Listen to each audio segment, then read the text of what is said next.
In 1991, the death of Eric Clapton's young son shocked the music world and inspired Clapton to write Tears in Heaven. But few people know the most heartbreaking part of the tragedy. In the 1960s and 70s, no one could profane Eric Clapton, and his sublime guitar skills were worshipped around the world. Yet, behind his relentless shredding and stoic stage presence, Clapton was a bleeding heart, trapped not only in cycles of addiction, but also bound to one of rock history's most notorious love triangles. The trouble is, as you go deeper into Clapton, it only gets darker. In 1945, in Surrey, England, Eric Clapton was born into a lie. He was told his entire life that his grandmother and step-grandfather were actually his parents, after his mother Patricia, who he was told was his sister, had him when she was just 16 years old. It was a shaky foundation to start any life, let alone one that would achieve such dizzying levels of fame. Clapton was always diligent to the point of obsession. When he got an acoustic Hoyer guitar for his 13th birthday, he began playing it to distraction, even getting expelled from the Kingston College of Art because he was more interested in music. The teenager would constantly record his practices, then re-listen to them until he got everything just right. With dedication like this, it wasn't long before people began to notice. Clapton loved blues music as an adolescent, and when he was 18 years old, he joined up with an R&B band, the Yardbirds, who would soon gain a reputation for churning out famous guitarists. Clapton was no exception. With heroes like Buddy Guy and B.B. King, Clapton wowed British audiences, especially at the famous Crawdaddy Club in London. It's also where he got a lasting stage name. Clapton earned his famous nickname, Slowhand, while with the Yardbirds, which might seem contradictory given his searing guitar playing. The name actually came from Clapton's tendency to, methodical and diligent as ever, change any broken guitar strings on stage. The audience began doing a slow clap during these moments, leading the Yardbirds' manager, Giorgio Gomelski, to call him Slowhand. Even so, Clapton wasn't around much longer to bask in the name. Around his 20th birthday, Clapton got one heck of a birthday present. He had his first big hit in the Yardbirds, For Your Love. While they were all excited by the popularity boost and wanted to create poppier songs, Clapton was loyal to their blues sound, and more than that, disdainful of chasing commercial success. He felt there was only one thing he could do. The very day that For Your Love went public, Clapton left the Yardbirds, a move he would repeat many times over the years, and which left the band without its lead guitarist. As a testament to just how massive Clapton was as a member, both Jeff Beck and Led Zeppelin's Jimmy Page took over for guitar in the Yardbirds for a bit after he exited. Clapton, meanwhile, found a way to land on his feet. In 1966, after some months of Clapton dipping in and out of bands, drummer Ginger Baker approached him after a show, drove him home, and presented him with a proposition. He wanted to start a band together. Clapton was interested, but he had one condition. He insisted they take on singer and bass guitarist Jack Bruce as a third. Ginger Baker knew Jack Bruce a little too well. They had been in a band together already, the Graham Bond organization, and they despised each other. They would fight on stage, try to mess with each other's instruments, and Baker ultimately fired Bruce from the band, only to have him come to shows anyway. It had all culminated with Baker threatening Bruce at knife point to never come back, the only gesture that finally worked. Understandably then, Baker almost swerved his car off the road at Clapton's choice, but it was still too good an opportunity to pass down. By the summer of 1966, the trio had swallowed their egos to form a band. Of course, they did still name their new band Cream, since they felt they were the cream of the crop of the British blues scene. To be fair, they weren't wrong, and Cream's 4 albums together contain some of the best sweet and sour rock and roll around, including the Billboard Top 5 placing Sunshine of Your Love on their sophomore effort Disraeli Gears. Cream also put Clapton on the map, almost literally. Where Clapton had only been famous in Britain with the Yardbirds, Cream brought him to American prominence and to worldwide reverence. Cream created their own psychedelic sound, with Clapton playing his famous acid drop guitar, The Fool. His early time with the band even inspired the spray-painted slogan, "Clapton is God," on a wall in North London, which was turned into a famous photograph with a dog peeing on the graffitied wall. But God or not, Clapton wasn't invincible. Cream was practically a supergroup, but they had one strange Achilles heel. They were too loud, especially for their own members. Jack Bruce would make the volume levels soar so much that Ginger Baker couldn't compete, which might have been Bruce's intention since he and Baker had never truly patched up their differences. Clapton even stopped playing entirely during one concert, and neither of his bandmates noticed. Then came the review that shattered Clapton. Clapton has always been voracious in his search for challenges, and began to feel that Cream wasn't providing any beyond an exhausting touring schedule and constant peacekeeping between Bruce and Baker. So when Rolling Stone published a scathing review about Cream calling Clapton a master of the blues cliché, it confirmed his worst fears, cut him to the quick, and pushed him to disintegrate the group.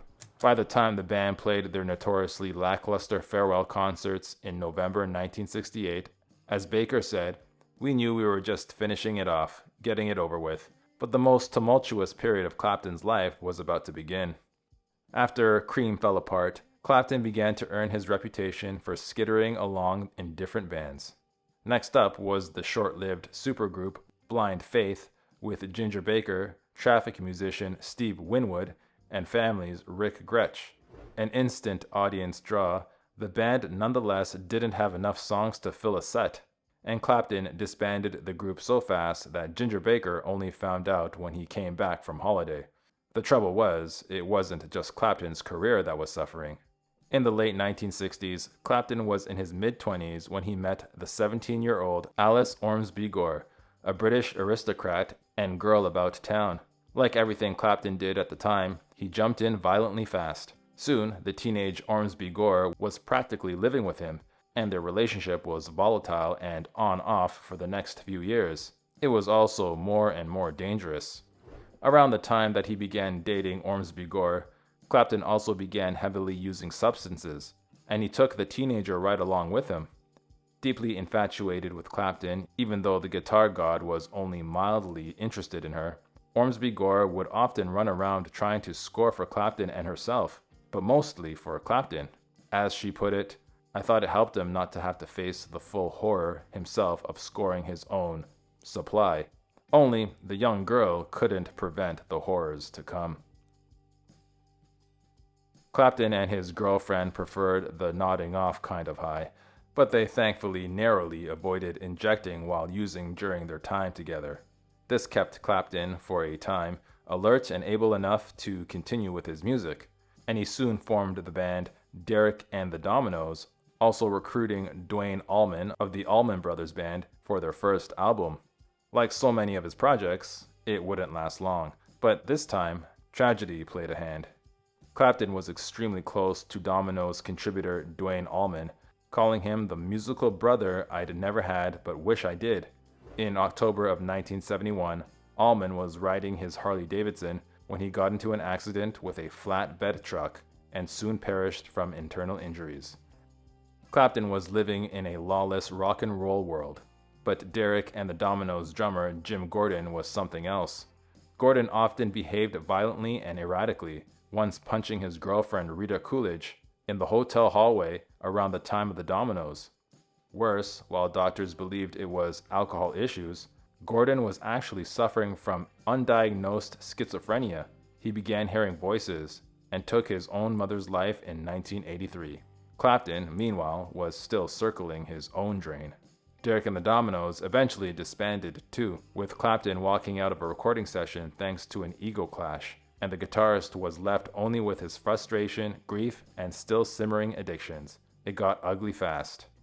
Clapton and his sometime girlfriend Alice Ormsby Gore amped up their use and turned into total recluses. Rock bottom came fast.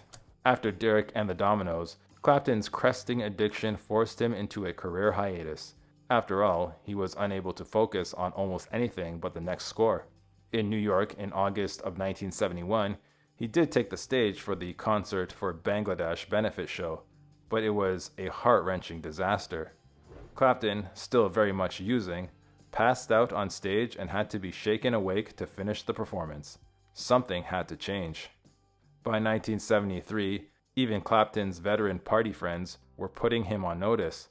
That year, Pete Townsend, of The Who fame, pushed Clapton to perform in an ensemble for the Rainbow concert as a way for him to have a real comeback and kick his habit once and for all. In the late 1960s, right around when he met Alice Ormsby Gore, Clapton had become close with Beatle George Harrison and had fallen head over heels in love with Harrison's wife, Pattie Boyd.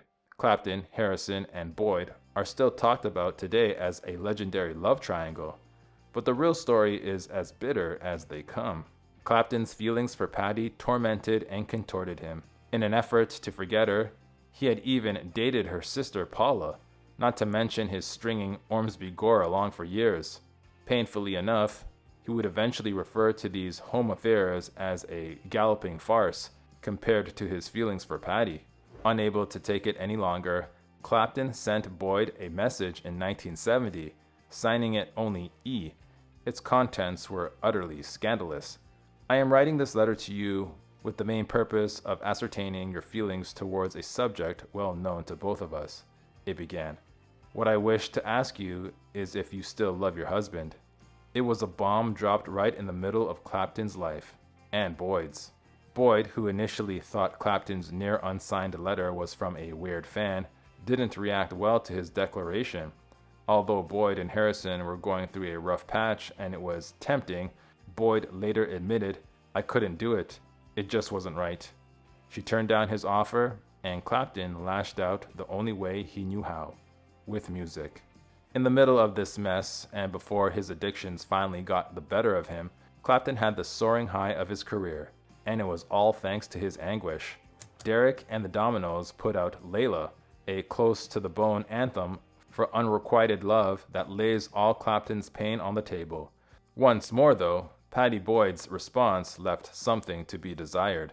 Layla remains one of the great rock and roll bids for a woman's heart, but it didn't move Boyd, at least not enough. Clapton had called Boyd Layla before. The song is named after the Persian classic The Story of Layla and Majnun, which is about star-crossed lovers, and she was well aware of its message.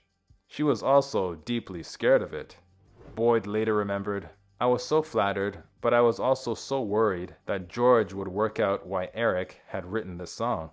But things began to turn around for Clapton, if not for anyone else. 1974 became a banner year in Clapton's life. After an intervention from Pete Townsend and Alice Ormsby Gore's father, Clapton got relatively clean, and in the coming months and years, he would unleash classics like I Shot the Sheriff and the album Slow Hand. But that wasn't all.